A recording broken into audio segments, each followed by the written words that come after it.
After the High Park fire started, another wildfire sprung up to the south in Colorado Springs. Michael Goodell was one of the first to send us an image of the Waldo Canyon Fire, which sent thousands of people scrambling for safety. Michael Kennedy was one of those people. He grabbed this shot before he and his family left their home and headed south to the town of Pueblo. Joshua Keffer sent us these dramatic images of homes and businesses burning on the western side of Colorado Springs after nightfall. Altogether, the Waldo Canyon Fire would destroy 346 homes and cause more than $350 million in damages. Crystal Folkman says the smoke and flames from the fire were overwhelming. She says the whole scene looked surreal, like something out of a movie.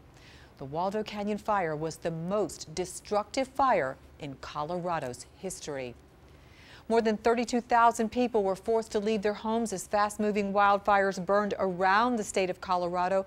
iReporter Marty France was one of those individuals. He says he and his family fled their home as flames inched their way toward their neighborhood. He documented their escape from the fueling fire and the emotional return. Here he is in his own words. I had the day off. My wife went into work. I had gone into my office for just an hour or two up at the Air Force Academy.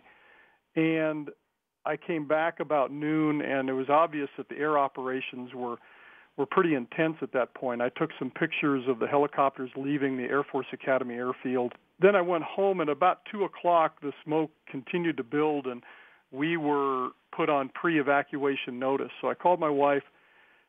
She started home, and in the meantime, we had the cars pointed up the driveway, and I loaded everything I could up into the truck.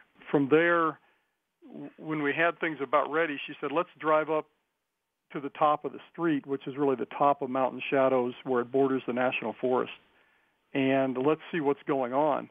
And there were just obvious flame everywhere. I took a couple of pictures there and just ran home and said, we're not waiting, get in the car, get everything else in the car, and let's go. The city did a very good job of controlling access and really running the operation, but it was just a surreal experience because you would go up into your neighborhood and you weren't really quite sure what to expect. So the emotional roller coaster was difficult, I think, for a lot of people to handle. Everyone was very calm about it, but you felt almost guilty for being happy that your home survived. We drove around the neighborhood offering help, but at most of the homes it was either almost all the homes, it was either total destruction and just a pile of ash, or everything was fine and there was nothing we could do to help. You were surprised at what burned and collapsed and what didn't, and what was left behind, whether it was lawn chairs or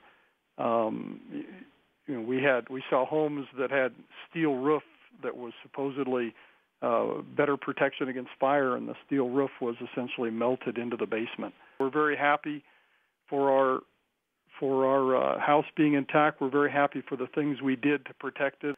But at the same time, you just feel an incredible loss and a sense of just tragedy for our neighbors that are 2 or 3 houses down or right below us that lost so much, and wondering and trying to find ways to help them to get through it. Thousands of people who had been ordered to evacuate have returned home, but many are still waiting. Thank you, Marty, for that report. Of course, people weren't the only ones affected by the wildfires. iReporter Bethany Bellport shared this great image of a firefighter who rescued an injured fawn from the basement of a house burning in Colorado Springs. Her dad, Steve, shot the picture and also helped bandage the animal's wounds before turning it over to wildlife officials.